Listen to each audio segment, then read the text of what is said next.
Olá pessoal, bom dia, boa tarde, boa noite, dependendo da hora que você estiver vendo esse vídeo. E agora a gente voltou para o nosso segundo vídeo do texto, algumas teorias de dinâmica de grupo na nossa disciplina de dinâmica de grupo e relações humanas 1. Né? No vídeo anterior a gente tinha conversado um pouquinho sobre o Kurzlewin, né? Sobre a teoria do campo e tudo mais, tudo que envolve a parte do Kurzlewin. E nesse segundo vídeo agora a gente vai dar continuidade ao texto, vendo ali agora um pouquinho sobre a teoria do Robert Bales, né? Então eu não vou nem demorar muito, porque eu quero fazer esse vídeo curtinho. Vamos entrar logo no texto, só dando um preâmbulo. O Bales, né, vocês viram que lá na teoria do Levin ele vai dar grande ênfase, grande importância à questão da relação de forças, né, que ocorrem entre o indivíduo e o meio, né? Não é só o grupo, é um meio, um ambiente onde o indivíduo vai estar inserido. Ele vai fazer muito estudo sobre isso, né, sobre como que os diversos fatos, os diversos fatores que estão ali presentes no ambiente onde o indivíduo está e, consequentemente, o próprio grupo está, vai causar uma certa campo de força, né, com forças impulsionadoras ou restritivas dos comportamentos que vão fazer com que efetivamente ali, os indivíduos e os grupos se comportem de determinado modo. E agora na teoria do Bales, o Bales ele vai ser um discípulo do Kurzlewin, né, mas ele vai efetivamente se dedicar para estudar uma coisa mais específica, que é a relação interpessoal de indivíduos no grupo, mais especificamente com uma ênfase um pouquinho dada mais para a questão da comunicação. Né? Como que efetivamente a comunicação interfere nas relações grupais, e vocês vão ver na prática, já devem ter visto na prática pessoal de vocês que, nossa senhora, né, comunicação é uma coisa que causa cada treta, né, em grupos por aí, coisas que podiam efetivamente ser... sabe, assim, não ter problema nenhum, mas é porque o fulano falou. Às vezes não é nem falar, né? Porque comunicação não é só a boca. Embora o Bales ele vai dar muita ênfase ao que é falado, né? Então talvez a gente possa colocar mais que o Bales ele vai falar sobre a fala em grupos, mas a comunicação é mais ampla do que a própria fala, né? Um olhar, um gesto, uma postura corporal, uma virada de cara, né? Tudo isso tá dizendo alguma coisa, né? E a comunicação é extremamente importante em grupos, né? Grupos se desfazem muitas vezes por causa de uma palavra mal colocada num contexto inadequado. Enfim, vamos lá, senão eu fico falando aí e não entro no texto, né? Vamos lá ver o que o Bales vai estar falando aí a respeito sobre comunicação nos grupos, né? Sobre as relações interpessoais, que é o foco maior que ele vai dar aí nos estudos dele sobre grupo. Então, aqui, a teoria da interação, né? A teoria interacionista de Robert Bales, né? Então, Robert Bales era professor de Relações Sociais na Universidade de Harvard, tá? Foi influenciado por Kurzlewin e sua pesquisa ficou centralizada sobre a relação... Oh, meu Deus, o que eu fiz aqui? Como é que eu volto agora? Ai, Jesus, peraí. O que aconteceu? Ah, pronto. Oh, que é isso, gente? Sobre a relação interpessoal de pequenos grupos. Eu nem sei como tirar isso aqui, vou deixar, tá? Relação interpessoal de pequenos grupos, pequenos grupos. Sua teoria, né, de análise de processos de interação está baseada em 3 dimensões da dimensão grupal. Peraí que eu vou ver se eu saio aqui e não vai sair. Então, basicamente, tá, gente? Desculpa aí por esse vermelho, não sei o que eu apertei aqui, que isso puxou e voltou. Né? A teoria do Bales ela vai estar relacionada aqui, né, à parte das relações interpessoais, tá? E ela vai, no caso, para Bales, esse processo vai estar baseado em 3 dimensões, tá, das interações grupais. Que dimensões são essas? Tá? A dimensão, no caso, da relação do indivíduo com os outros indivíduos do grupo. Primeiro, o domínio e a submissão, tá? Então, o membro do grupo ele é dominador ou ele é submisso no grupo. Né?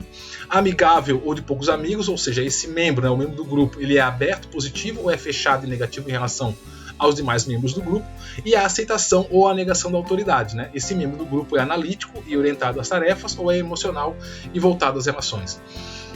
Então, basicamente, o que o Bales vai dizer é o seguinte: olha, as relações interpessoais, tá, elas vão estar baseadas, elas vão ocorrer, tá, a partir de 3 dimensões. Tá? Se o indivíduo ele é muito submisso ou ele é muito dominador, se ele é amigável ou se ele é pouco amigável, e se ele está mais focado na parte racional, vamos dizer assim, do grupo, que é realizar a tarefa, ou ele está mais focado na parte emocional do grupo, que é as relações que nós temos aqui entre a gente. O que vai também, de certo modo, ser relacionado aí com o grau que ele vai aceitar ou não a autoridade do líder do grupo. Então, esses 3 fatores, tá?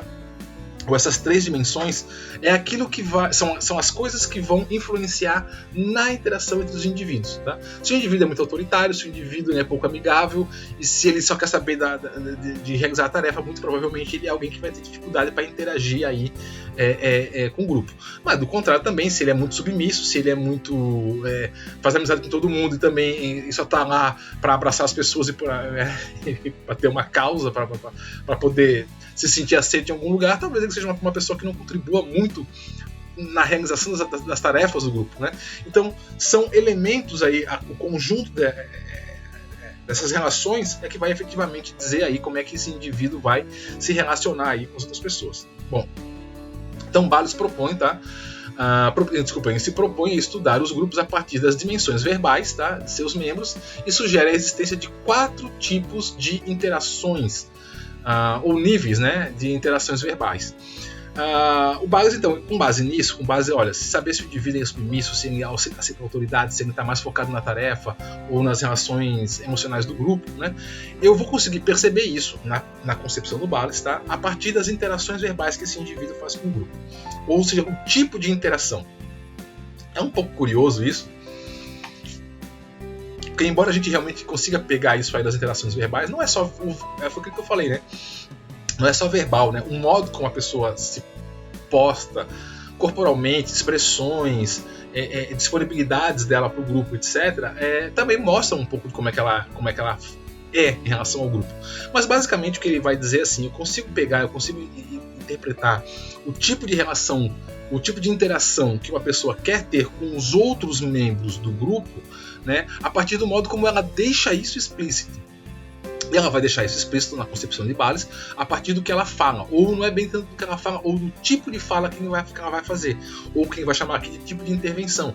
E aí ele vai dizer que tem 4 tipos: uma que expõe fatos, uma que exprime opinião, outra que exprime uma sugestão e a outra que exprime um sentimento, que refere a um sentimento. Então você pode se relacionar com grupos a partir de exprimir fatos, coisas reais mesmo, opiniões, a tua percepção sobre as coisas, sugestões, né, como que você poderia achar que o grupo pode melhorar ou piorar em determinada situação, ou sentimentos e tensões que você vivencia ou observa no grupo. Tá? Então vamos ver quais são esses 4 tipos de interação verbal. Então, o primeiro, a intervenção que expõe um fato. Então, por exemplo, essa mesa é quadrada.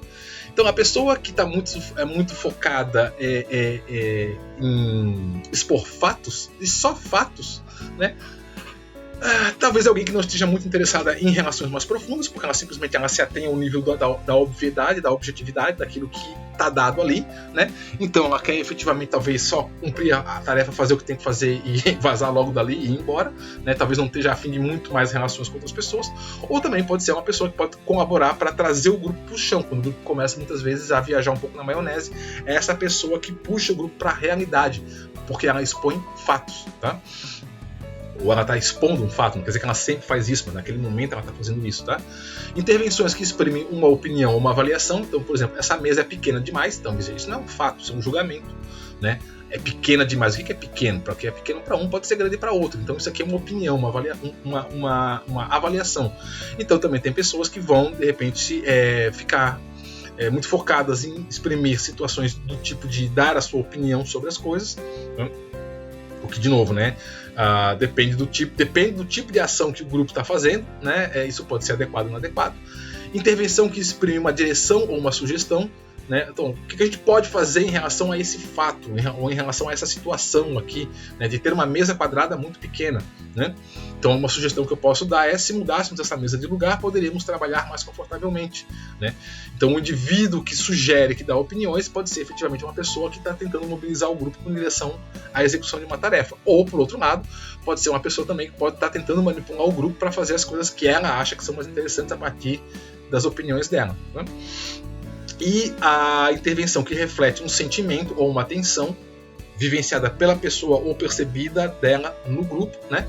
Que é mais ou menos assim: já que vocês não querem mudar essa mesa, vou trabalhar sozinho naquele espaço, né? Então, essa pessoa aqui que exprime, ou a pessoa que sempre faz isso, ou que em um determinado momento do grupo ela exprime, ela intervém, né? Refletindo um sentimento, uma tensão, pode ser o porta-voz do grupo, pode ser a pessoa que efetivamente está ali. Olha, gente, tá acontecendo mal aqui, tá acontecendo ruim, isso aqui tá atrapalhando fulano ali e tal. Ou pode ser o sabotador do grupo, tá? Também existe isso, tá? Vocês vão identificar aí que muitas vezes muitas pessoas querem ver o troço pegar fogo, né? Querem ver o parquinho pegar fogo. Então são pessoas que deliberadamente às vezes sabotam o grupo aí, ficam toda hora aqui ele fala em refletindo a atenção, mas muitas vezes é ampliando a atenção, tá? Porque você pode falar uma coisa para perceber que tem uma tensão, falar para abaixar a tensão, ou pode falar uma coisa para aumentar a tensão, né? Então, de novo, o que o Ballas vai estar falando é isso, ó, que são 4 tipos de comunicação. Ou você expõe fatos, ou você expõe sua opinião, ou você expõe uma sugestão, ou você expõe um sentimento, né? E são esses 4 tipos de comunicação que vão causar as interações. Então, amanhã depois, quando você for trabalhar com um grupo, você for um coordenador de grupo, líder de grupo, alguma coisa assim, você começa a identificar pessoas que tem um maior padrão de uma coisa ou de outra e pode usar isso numa hora que seja mais adequado ou inadequado, né? ou tentar controlar quando você considera inadequado, né? Tentar mudar quando você vê que a pessoa talvez está usando muito, talvez sem querer, ou se às vezes a pessoa está de má fé, cortar a pessoa do grupo, tá?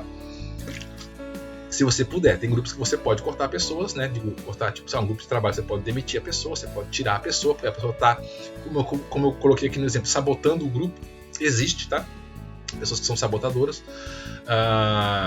que quer ver o barquinho pegar fogo. Quando você trabalha numa situação que você pode eliminar a pessoa, o que eu sugiro é corta, tira ela logo, porque uma pessoa é capaz de escangalhar um grupo inteiro, funcionando muito bem, tá? A pessoa vai e começa a puxar para trás. Uma pessoa é o suficiente para fazer toda a coisa degringolar. Então, se você puder eliminar essa pessoa, elimine, não pense 2 vezes, tá? E aqui eu estou dando um conselho de quem já passou por situações assim, e ter que eliminar inclusive pessoas que eram amigas pessoais, tá? A pessoa era minha amiga pessoal, mas no grupo ela estava sacaneando, então você vai lá e tira a pessoa. Acontece. Se você puder fazer, você pode. Se você não puder fazer, né, vamos supor que você trabalhe em alguma situação ou algum contexto onde você não pode, tipo grupo familiar, né? Você não pode tirar o primo, né? Não tem como você tirar o primo da família, né? Não dá, né? Então aí você tem que tentar criar mecanismos para contornar essa situação, tá? Mas o modo como as pessoas se comunicam, o modo como as pessoas se expressam, já vai dar algumas pistas para você do grau de vontade, de intenção, de disponibilidade que essa pessoa tem para ajudar ou para perturbar. Então, é bem interessante isso, tá? Vocês amanhã depois, quando, não digo especificamente quando vocês trabalharem com grupos, mas especificamente quando vocês, que agora vocês estão tendo contato com isso, né, vocês começarem a observar nos grupos que vocês vivenciam esses elementos aqui, se vocês começarem a prestar atenção, vocês vão começar a ver que isso existe, né? Digamos assim, que até hoje talvez vocês não... era só uma pessoa chata, era só isso aqui. E agora você começa a identificar, né, que não, tem um padrão ali, né? Tem um padrão de comportamento em algumas pessoas, em algumas situações. Tem aquela pessoa que é sempre um camelo, né? Tudo que você pede pra fazer, eu faço. Sempre está disponível para tudo. 2 horas da manhã você liga para ela, eu preciso, não sei se você pode fazer, eu faço, sim. Tem esse. E tem aquele que, putz, que pariu, né?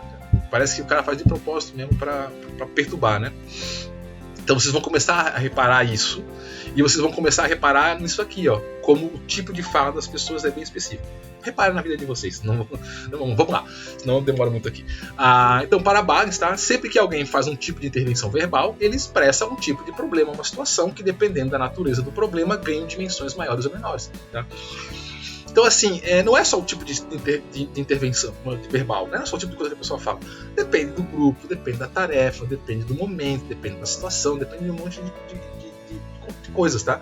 Mas dependendo do contexto, né, uma fala pode ter uma dimensão maior ou pode ter uma dimensão menor. Foi aquilo que eu falei. Às vezes, com uma fala você salva o grupo, né? E às vezes, com uma fala você acabou com tudo ali. Então, você para tudo aí, começa do zero de novo porque não rolou, né? Então, à medida que os membros dos grupos se comunicam e como se comunicam, isso aqui que é importante, tá? Não é só o se comunicar, mas é também o como se comunicam. Isso vocês vão perceber fortemente amanhã depois, quando vocês estiverem trabalhando mesmo em grupos, tá? Quando eu digo trabalhando em grupos, é tipo assim, você está no emprego, você é obrigado a conviver com uma equipe, né? Você tem uma equipe de trabalho lá, teu chefe colocou você naquela equipe, você tem que se comunicar, você tem que trabalhar com aquela equipe, gostando dela ou não. como essa questão do como você se comunica, às vezes é muito mais importante do que o que você comunica, tá? Foi aquilo que eu falei, uma olhada, tá? É o suficiente às vezes para acabar com tudo, tá? Uma palavrinha que a pessoa coloca, mal, às vezes sem querer e às vezes de propósito, a pessoa vai lá e pá, coloca a palavra só porque ela tá incomodada com o outro, aí o outro vai lá e rebate, e aí o grupo desmancha. Então, assim, o como se comunica às vezes é mais importante do que o que é comunicado, tá? Então, tipo assim, cuidado amanhã depois vocês com isso, vocês vão ter que desenvolver essa habilidade de não só falar, mas o como falar, tá? E aí eu sempre gosto de dar esse exemplo aí, é bem fácil vocês entenderem isso, é só olhar, tipo, sessão aí da TV Senado, Congresso, vocês já viram como é que os deputados aí, senadores, um xingam o outro, né? Ou o STF, lá, né?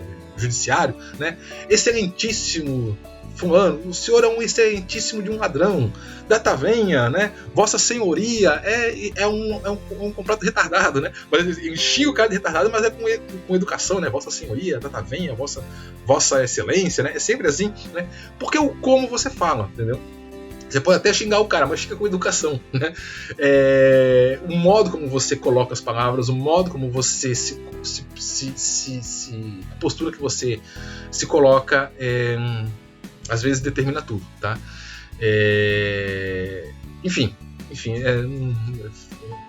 não quero entrar em muitos detalhes sobre isso, mas assim, vocês vão ter que desenvolver essa habilidade, tá? Essa habilidade de efetivamente saber o que comunicar, quando comunicar e como comunicar quando vocês estiverem lidando com o grupo. E assim, gente, infelizmente isso aqui é o tipo de coisa que você não aprende no livro, tá? Vou até dar o toque. Você não aprende isso aqui no livro, você não aprende isso aqui em vídeo. Em vídeo talvez você aprenda. Como é que você aprende isso? Na prática, tá? Vivenciando, participando de grupos. E eu até poderia dizer assim, talvez um pouco vendo filmes, né? Cinema. Porque assim, ó, você vendo outras pessoas tomando na cabeça com determinados modos de comportamento, você já aprende como é que você tem que fazer na sua vida. E às vezes a arte ela é boa para isso, né? O cinema, tudo mais, tal. Você observa como as pessoas agem em grupos, né? Funcionamento de grupos e como que isso, apesar de ser a arte é sempre fictícia, né? Mas dá boas pistas, tá? De como se comportar. Bom. Então aqui, à medida que os membros do grupo se comunicam e como se comunicam, solucionam os problemas básicos de forma a serem capazes de realizar as tarefas e construir a solidariedade, o inverso também é verdadeiro, né? Você pode construir solidariedade e realizar a tarefa, ou você pode simplesmente, né, destruir tudo, acabar, criar brigas enormes, tá? Por isso, gente, que vocês vão observar uma coisa. Comunicação é uma coisa importante. Muito importante. Comecem vocês a se filtrar, a se observar e a se disciplinar, a ter uma boa comunicação, se expressar de modo claro, de modo objetivo, de modo preciso, sem gírias, tá? Tem momentos para você fazer piadinhas, tem momentos para você falar sério, tem momentos para você ser formal, tem momentos para você ser informal. Tudo isso são habilidades interpessoais, né? Própria coisa que o Barros vai estudar, que a gente precisa observar e estar atento. Lembra, gente, o mundo não funciona para você, o mundo não gira ao teu redor, você não é a última batatinha Ruffles do pacote, né? Então o grupo, a sociedade, o mundo não tem que se adaptar a você, é você que tem que se adaptar a eles, né? É você que tem que se adaptar ao contexto, é você que tem que se adaptar à situação, é você que tem que se adaptar ao grupo, tá? A não ser que você seja uma pessoa extremamente vital para o grupo, que você pode se dar ao luxo de dizer assim, quer ficar comigo, fica, não quer, vão pro inferno, e aí o grupo tem que se adaptar a você, né? Mas via de regra, geralmente é a gente que se adapta ao grupo, tá? Então, para isso, a gente tem que treinar. E treinar o modo como a gente se comunica, tá? A gente, e só querendo, agora fazendo uma crítica um pouco aos alunos de modo geral, não a vocês, eu vejo muito, por exemplo, problemas de comunicação, às vezes por e-mail, por escrita, tá? Às vezes eu recebo cada e-mail, assim, né? Eu estando na figura de coordenador, né? Na figura de diretor de faculdade, às vezes eu recebo coisas do tipo assim: oi, tudo bem? Eu queria fazer tal coisa, como é que faz? Gente, não é assim que você se comunica institucionalmente, né? Por mais que a gente, às vezes, informalmente aqui numa relação, a gente tem uma relação aspas de amizade, né? Porque eu não sou amigo de vocês, né? Não sou parça, né? Esses dias eu tava falando com uma outra turma, mas eu não sou parça de vocês, né? A gente tem uma relação boa, uma relação de amizade, mas vocês são um grupo, eu sou outro, né? E aí existe uma hierarquia aqui, inclusive, né? Inclusive eu posso aprovar ou reprovar vocês. Então veja, não é uma relação de amizade, né? É uma relação hierárquica. Embora a gente não exerça isso com ferro e fogo, né? A gente tem uma relação mais fluida, mais tranquila, mas quando a gente vai para níveis institucionais, quando você vai fazer uma solicitação oficial, por exemplo, via um e-mail, você não está falando com seu amigo de boteco, né? Você tem que ter uma formalidade na escrita, você tem que ter uma formalidade no que você está solicitando, porque aquilo ali é uma coisa formal, né? Então aqui, ó, não é só se comunicar, né? Tem um modo para você fazer isso. E às vezes causa transtornos. Aqui, comigo, tudo bem, tá tranquilo. Mas, gente, pelo amor de Deus, né? Comecem a se policiar para entenderem que o mundo exige que você se adeque a situações específicas. Então, você lembra? As pessoas não têm que se adaptar a você. Você que tem que se adaptar aos contextos, tá? Então, enfim, não quero... Parece que está passando sermão, né? Não é essa a intenção. Mas só para exemplo disso, tá, gente? Como a comunicação é difícil e não é só você falar e o outro que entenda, tá? E o outro, eu que disse, ele que não entendeu. Não é assim. Você é responsável, sim, por um modo como você apresenta a mensagem. A gente vai ver isso no próximo texto, tá? Que é a questão de comunicação e liderança. Próximo texto não, próximo texto. Depois desse acabar esse texto aqui, o próximo. Você é responsável pelo modo como o outro vai entender o que você está dizendo, tá? Você tem que facilitar a vida do teu interlocutor para melhorar as suas relações interpessoais. Então, para vocês verem como que isso é difícil, tá? Como não é simplesmente falar e o outro vai entender porque é óbvio. Não é óbvio. É óbvio para você, para o outro pode não ser. Eu coloquei aqui um vídeo, tá? Que não é um vídeo sobre Bales, não é um vídeo sobre a teoria do Bales, mas é um vídeo que mostra uma dinâmica de comunicação. E eu queria que vocês assistissem esse videozinho aí, só para vocês verem como não é assim. Simplesmente, eu falei e o outro tem que entender o que eu disse. Tá? Como se eu fosse, né, o Sol ao meio do qual tudo orbita. Né? E não é assim que a vida funciona. Então pare um pouquinho esse vídeo aqui. Esse vídeo 1 tá aqui embaixo, tá no card, na descrição aqui do vídeo. Então parem esse vídeo, vão lá, assistam, voltem aqui e daí a gente continua. Pode ir lá agora. E aí, já viram o vídeo? Entenderam como é que a comunicação é complicada? Tá vendo? Foi só o que a moça lá queria, né? A moça lá que estava fazendo dinâmica, desenhar um sorvete, né? Mas ela simplesmente fala, faça uma linha assim, faça um círculo, faça uma bola. Não dá para dizer desenha um sorvete, né? A tarefa não pode dizer desenha um sorvete. A tarefa era desenha, você tem que instruir a outra pessoa só com base na comunicação. E aí você começa a perceber que a comunicação é algo difícil, né? Não é simplesmente você falar e achar que o outro vai entender o que você disse. Não entende. Tá? Por isso, gente, comunicação é uma coisa muito crucial, muito importante. A gente tem que tomar cuidado. Amanhã depois vocês como profissionais tem que treinar equipes, vão ter que trabalhar com pessoas, vão ter que treinar elas para fazer uma boa comunicação, mas antes de vocês fazerem isso, vocês mesmo enquanto indivíduos precisam se policiar, tá? E praticar isso. Aqui é só uma piadinha, tá? Só tem essa uma charge, né? Que tá aqui. Aí o cara que tá falando, né? Eu acho que deve ser tipo o chefe aqui falando para um subordinado, né? Falando assim, né? Quando eu disse que era para cortar os pulsos, eu estava falando sobre a conta telefônica, né? E aí vocês podem ver que todo mundo com o braço aqui provavelmente cortado, né?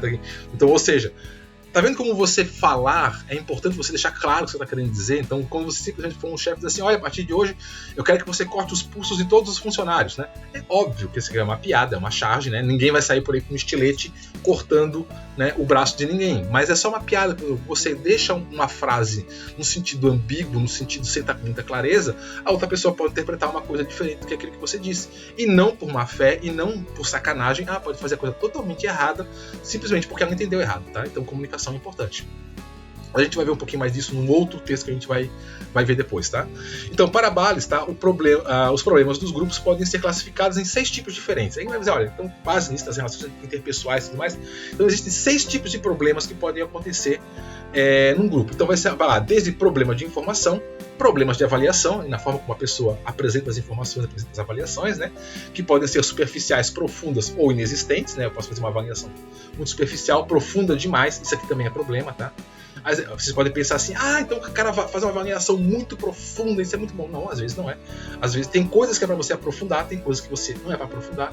E aí o bom senso é que vai dizer, eu não posso dar muitos exemplos aqui, porque isso aqui vai ficar gravado, mas assim, né?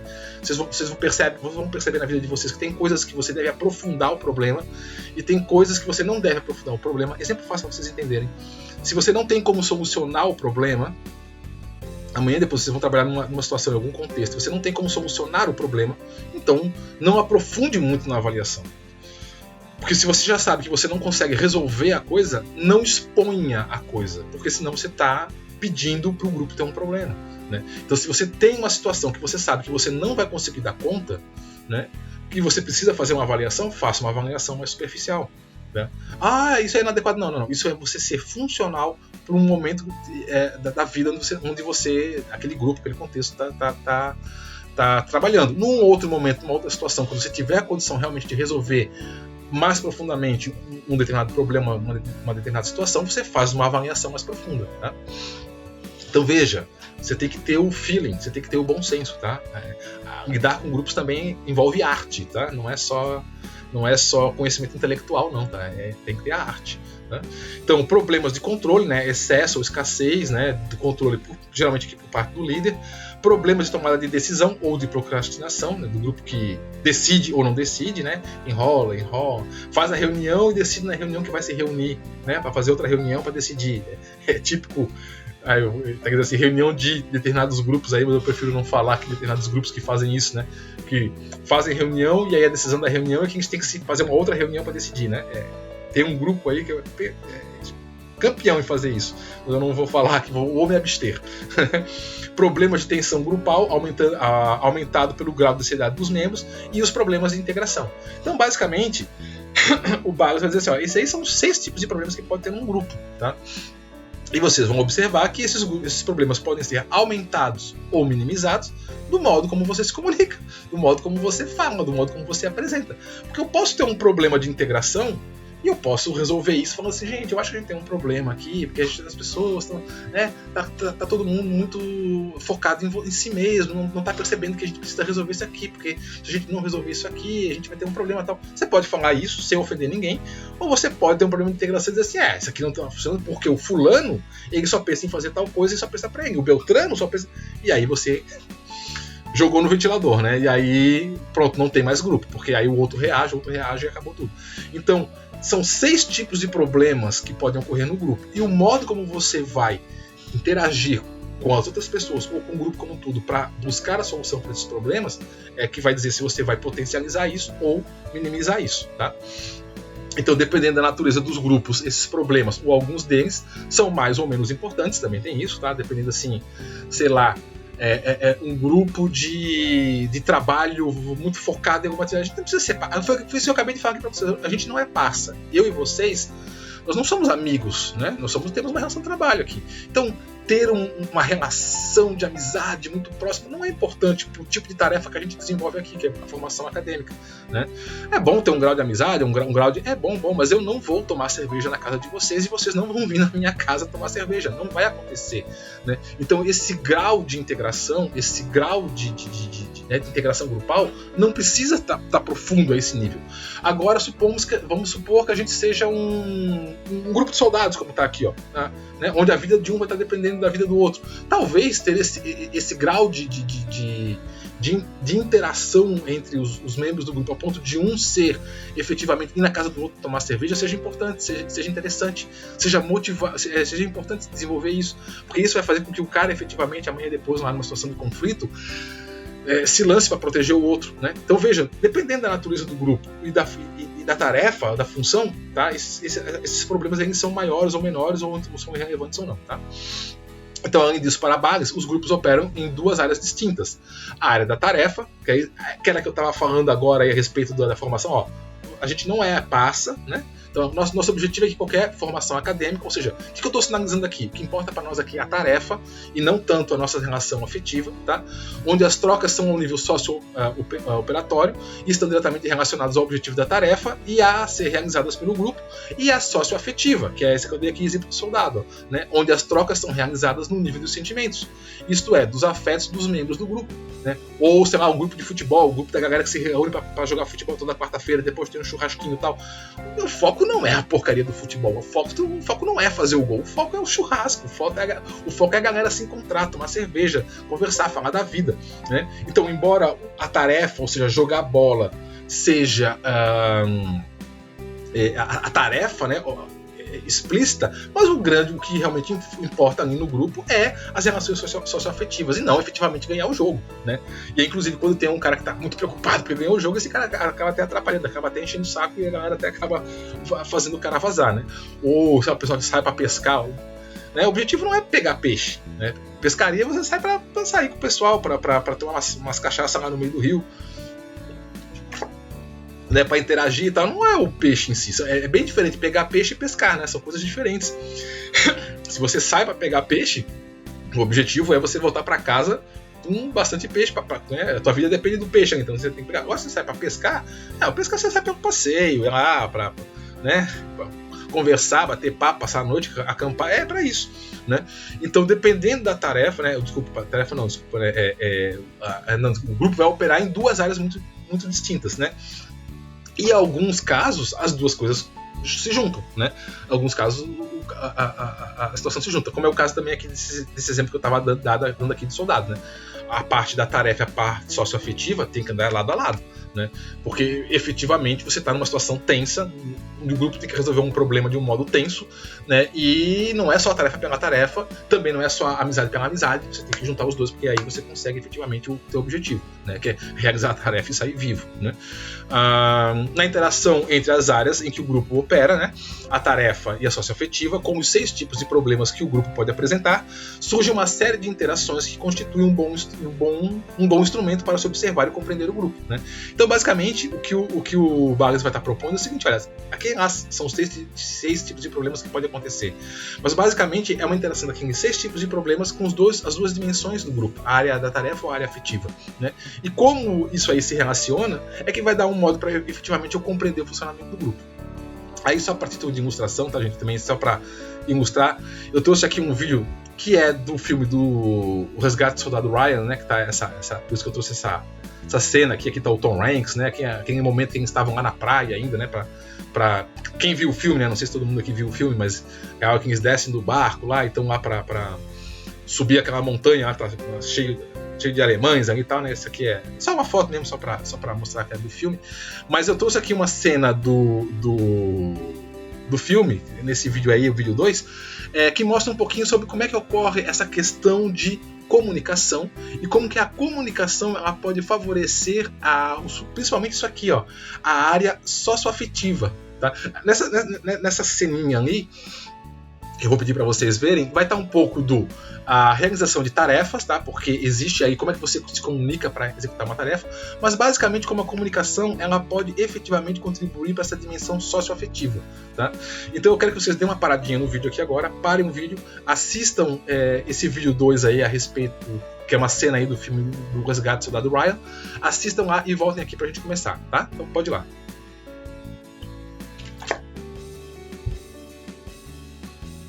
E aí, viram o vídeo, né? Gostaram eu esqueci o nome do sargento, eu não lembro o nome dele.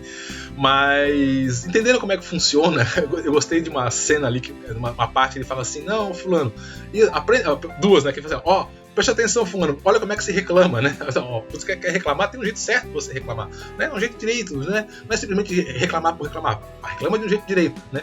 E outra parte eu gostei muito, que eu acho muito interessante, que vocês vão ver que isso tem muito a ver realmente com o funcionamento de grupos, principalmente em instituições, como é o caso aqui no filme, que é o Exército, né?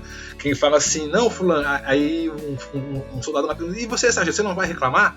Aí ele fala assim: não, fulano, eu nunca vou reclamar para vocês, né? Ou com vocês, ou né, na frente de vocês, né? As reclamações elas vão sempre para cima, nunca para baixo, né? Eu reclamo com o meu comandante, eu não reclamo com vocês. Veja como ele demonstra bem aí duas coisas importantes, né? A trajetória da comunicação e como é que se faz a liderança. Um líder dá exemplo, tá? Um líder é aquele cara que mostra para o grupo dele que efetivamente ele está correndo risco e ele está se expondo mais do que efetivamente as pessoas com quem ele lidera. Um líder tem que fazer isso. O líder tem que assumir mais riscos do que o seu soldado. O bom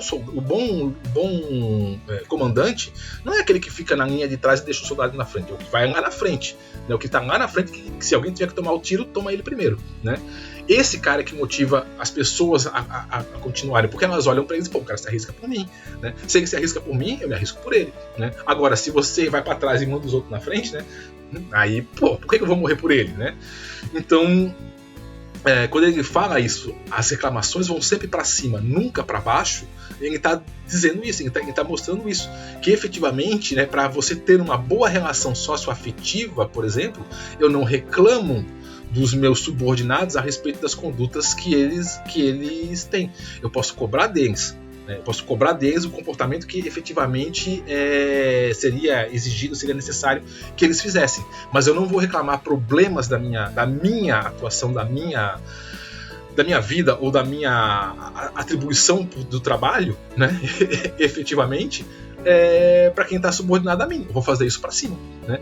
E aí até aquela brincadeirinha que ele fala assim, sargento, mas se eu fosse o major, então como é que você reclamaria? E aí eu diria, não, que isso aqui é muito legal, eu estou muito afim de fazer isso, né? Muito obrigado por arriscar a minha vida e a vida dos meus homens ali e tal, que ele fala. Que é outro exemplo que ele está falando assim, por mais que você, efetivamente, soldado, né, saiba que isso aqui é meio idiota essa tarefa, é meio, né, como é o caso deles ali, né, que é a reclamação central do grupo, né, arriscar a vida de 8 para salvar um, qual é a lógica meio disso, mas enfim, né, que assim, quando você efetivamente vai também entender que o que importa, né, e você tá ali para cumprir uma tarefa, porque esse grupo aí, no caso o grupo de soldados, né, não é um grupo socioafetivo, eles estão ali para cumprir uma tarefa. Por mais que a parte socioafetiva seja importante, a tarefa é mais importante, né? Qual é a tarefa? A guerra, né? Então, vencer os inimigos, o que seja. Nesse caso específico, é uma missão que, por mais que ela possa parecer sem sentido, você não sabe o que está por trás, então você vai lá e executa a ordem, né? Quem vai falar assim, ó, quando efetivamente você está centrado na tarefa, você também não questiona muito as ordens dos seus superiores, né? Que é a cena que ele fala, senhor major, eu estou muito feliz por você me dar essa missão, né, de eu poder colocar a minha vida em risco, a vida dos meus homens e tudo mais, tá.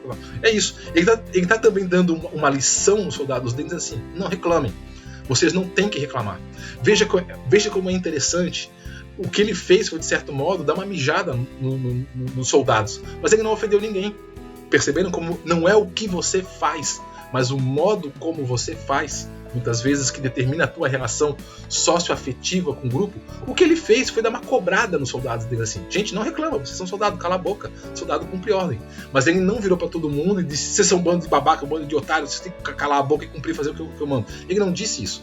Ele sutilmente virou a situação e disse, se eu fosse falar com o meu representante, se eu fosse um soldado que fosse falar com o meu superior, eu diria para ele, eu estou muito feliz por estar nessa missão, né? Veja, ele não disse para os soldados dele, vocês deveriam dizer que vocês deviam estar muito felizes por estar nessa missão. Não, ele disse, se eu fosse falar com o superior, eu diria isso. O que vocês vão dizer, não sei, né? E aí todo mundo meio que sentiu que a carapuça serviu, né? Aí o outro que tava chupando pirulito lá fala, porra, eu amo esse cara, tal. Isso aqui, né, cria a relação socioafetiva, tá? Liderança é um tema muito interessante. A gente não vai trabalhar muito sobre liderança nessa disciplina, tá? Mas eu já fiz um trabalho uma vez com liderança com o exército uma vez. Até o próximo texto que eu vou mostrar para vocês foi até de um curso que eu dei lá para eles. É muito legal esse negócio de como você desenvolve o sentimento de relação entre liderança, né, o líder e o liderado, né? É muito interessante e passa muito por isso, tá? Pela comunicação. Como, não só o que você diz, mas principalmente como você diz. Vamos lá, você tem 40 minutos. Então Bayes, né, verificou que os processos de interação reproduzem sempre as mesmas fases, qualquer que seja o grupo, pois os indivíduos passam sempre pelo mesmo processo, tá? Então essa interação que vai acontecer entre os indivíduos vai ser igual a qualquer grupo, segundo Bales. Porque todo mundo passa sempre pelo mesmo processo. Qual é o mesmo processo? Vai ter uma fase de informação, onde a gente se informa sobre o que está acontecendo, a situação, de avaliação, onde você avalia, né, a situação e tal, daí influência e efetivamente a tomada de decisão. Tá? Então todas as pessoas, todos os grupos vão passar por essas fases. Então vai ser mais ou menos igual em todos os grupos. Tá? Esses processos desenvolvem-se por meio de uma série de tensões e resoluções de conflitos que permitem ao grupo a passagem de uma fase à outra. E aí, só para ilustrar, eu juro que eu tentei achar um videozinho, mas eu não consegui, então eu peguei só uma foto. Tá? Eu peguei aqui essa foto do filme lá do Senhor dos Anéis. Não sei se todo mundo viu o filme, mas acho que essa altura do campeonato, né, como é bem antigo já, o filme todo mundo já deve ter... Se não ouviu, pelo menos conhece a história, né? Já ouviu falar. Que é mais ou menos isso aqui, ó. O que a gente tem aqui, né? Se vocês lembrarem lá do filme, quem viu o filme, obviamente, né? A gente tinha uma série de tensões aqui, né? Que tensões? Tensões contra o quê? A gente tinha um elfo que não gostava de um anão que não gostava do elfo, o elfo e o anão que não gostavam de humanos que desconfiavam de hobbits, né? Hobbits que gostavam... Mas todo mundo desconfiava do mago. Vamos ver. Você tem... esse exemplo que foi dado lá no Senhor dos Anéis é mais ou menos isso. Você tem pessoas com contextos bem diferentes, situações bem diferentes, ou seres, né? Elfos, anões, humanos, hobbits aqui, com situações diferentes e com, inclusive, ranços antigos, né? Que vão gerar tensões. Mas, efetivamente, para realizar uma tarefa, e essa aqui é bem aquela cena, quem viu lá, eu acho que foi o primeiro filme, que é o momento que eles recebem a missão lá de destruir o anel lá, né? Que é onde você tem aqui a fase da informação. Você recebe uma informação, olha, o Mordor, né? Ele fez lá os anéis, ele vai dominar o mundo, tá? Ele tá vindo agora. Então você tem ali a fase de se apropriar de uma informação. Aí você avalia, você vai mesmo querer fazer isso, né? Você vai querer ir numa missão aí que provavelmente não vai ter volta para fazer isso, né? Ou você vai querer efetivamente... Bom, deixa alguém fazer isso aí, eu vou viver a minha vida, né? E aí você vai ter a influência dos outros, né? Das pessoas que efetivamente vão estar ao teu redor ali, e aí você finalmente toma a decisão. E aí eles tomam a decisão de fazer o quê? Então a gente vai formar um grupo e vamos lá nessa missão. E essa missão, como vocês viram no filme, não foi leve, né? Em relação a tensões internas do próprio grupo, né? Eu não vou passar o Senhor dos Anéis para vocês verem, mas quem quiser rever o Senhor dos Anéis, reveja isso, vocês vão ver isso hoje com outros olhos, muito claramente. Que o que a gente tem aqui, ó, é basicamente isso: indivíduos diferentes, de contextos diferentes, que são inseridos num grupo de uma forma meio arbitrária. Você tem que ir lá e eles têm uma missão, né? Destruir o anel lá, né? Fazer uma trajetória. E no meio desse percurso, eles vão tendo tensões entre eles, desconfianças, brigas. Uma hora um é o líder, outra hora outro é o líder. E essa dinâmica do grupo, inclusive, é o que vai acontecendo na vida real. Quem quiser, inclusive, rever o filme e agora tentar observar e ver como esse pessoal aqui, que era só um conjunto de indivíduos que foram jogados num contexto para realizar uma missão, no final se transformam realmente em um grupo, onde um se importa com o outro, né? E aí o exemplo bem, né, que eu acho bem, que foi bem cômico, foi explorado isso no filme e foi bem engraçado, né? É a rixa entre o elfo e o anão, né? Que para quem conhece a história, né? Que a rixa entre anões e elfos era antiga, e obviamente quando os dois se veem um lado a lado, os dois se odiavam, né? E ao longo das trajetórias no final os caras eram parceiros, alguém tava tomando cerveja junto, e é isso que acontece nos grupos, ou não, né? Às vezes os grupos se destrói, as pessoas se matam antes, mas se o grupo vai assim, funciona de uma forma esperada, o que acontece é isso: as pessoas acabam superando as suas diferenças, acabam superando aí as suas fragilidades ou o que seja, e no final efetivamente tem uma relação aí socioafetiva forte, que foi o que aconteceu aqui no caso deles, né? Então vamos lá, só para a gente continuar aqui. Então esse complexo processo de interações humanas vai exigir um desempenho de cada participante, que foi o caso deles no filme, né? Que varia de acordo com a dinâmica de sua personalidade, que foi o caso deles no filme. Cada um tinha uma personalidade, né? Um humano é diferente de um hobbit. Os interesses de um humano é diferente dos interesses de um hobbit, né? Que é diferente dos interesses de um anão. E isso era muito explorado no filme, né? Cada um tinha lá suas fraquezas e virtudes, né? A dinâmica da personalidade, que por sua vez influencia a dinâmica do grupo, que é o caso ali, né? E vice-versa. Então esse processo de influência recíproca se dá em 3 planos, tá? Então como é que ocorre essa influência aí das personalidades de um indivíduo para com outro, né, no contexto grupal? Então basicamente no plano interpessoal, intrapessoal, num plano interpessoal e num plano situacional, tá?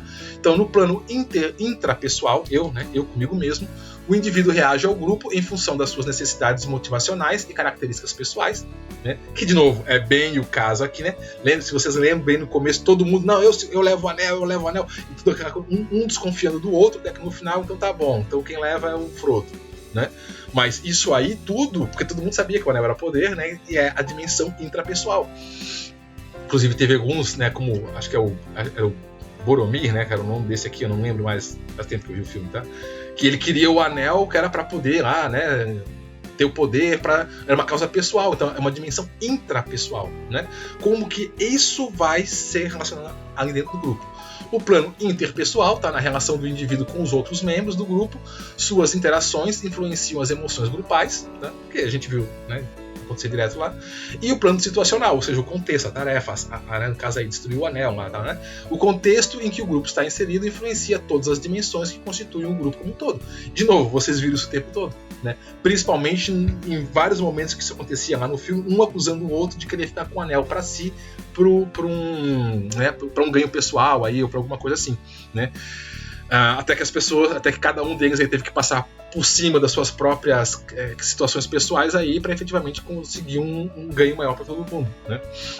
Então veja que essas três dimensões aí, plano intrapessoal, interpessoal e plano situacional, é o que vai aí também gerenciar essas relações, tá, entre indivíduos aí no grupo. Então é a partir de todo esse contexto que os indivíduos irão desempenhar papéis no grupo de acordo com as tarefas que surgirem. E os papéis que forem assumidos com maior frequência tendem a caracterizar o indivíduo, de modo a quase assumir um posto fixo, tá, no grupo, com certos padrões de comportamento que todos esperam. Vocês vão observar, até vendo outras teorias depois aí, e depois até na vida de vocês, que não existe essa coisa de um posto fixo, tá? Por isso está entre aspas ali no grupo. Tem horas que você funciona como líder, tem horas que você funciona como bode expiatório, tem horas que você funciona como o porta-voz do grupo, tem horas que você funciona como elemento agregador, tem horas que você funciona como sabotador. Também acontece isso, tá? Dependendo da tarefa, da situação, do contexto, as coisas são muito dinâmicas. Mas de modo geral, o que ele está colocando aqui é que, e também a gente vê isso, tá? Que toda essa relação de todos esses contextos aí que o Barnes colocou, isso acaba fazendo com que as pessoas meio que se centralizem em determinadas tarefas, elas fiquem melhor em determinadas tarefas, elas fiquem melhor em determinadas ações, e isso acaba fazendo com que elas meio que se cristalizem. Todo mundo espera que você faça isso, né? Todo mundo espera que você haja desse modo. Então, de certo modo, você acaba ocupando um lugar, entre aspas, ali, um posto fixo no grupo, e as pessoas já contam com você que você faça assim, né? Exemplo só para você entender, né? Fácil. Todo mundo espera que o elfo seja um arqueiro, né? Ninguém espera que o anão comece a tirar flechas, né? Mas todo mundo já sabe que pelas características dele, pelo modo que ele funciona, então eu já sei que eu posso contar com ele, que é o cara que vai me dar a retaguarda. Ele é o cara que não vai estar ali do meu lado, mas ele é o cara que vai me dar a retaguarda. Então eu conto com ele para isso, né? Então isso vai acontecer, tá? Nos grupos isso também vai acontecer. As pessoas, elas vão ter essas interações e aos poucos cada um vai assumindo uma característica, cada um vai assumindo um lugar, um papel, e aí quando isso está bem claro para todo mundo, o grupo funciona, o grupo age. Certo, gente? Então deu 50 minutos aí, tá mais ou menos no padrão, né? Então é isso, tá? Por hoje a gente encerra aqui. Agora a gente vai pro próximo vídeo, a gente vai ver a teoria dos Schultz. E anotem as dúvidas, que quando a gente tiver o nosso encontro síncrono, daí a gente conversa um pouco mais e tira qualquer dúvida que vocês tenham ficado, tá bom? Então um abraço para todo mundo aí, bons estudos, a gente se vê no próximo vídeo, até mais e tchau!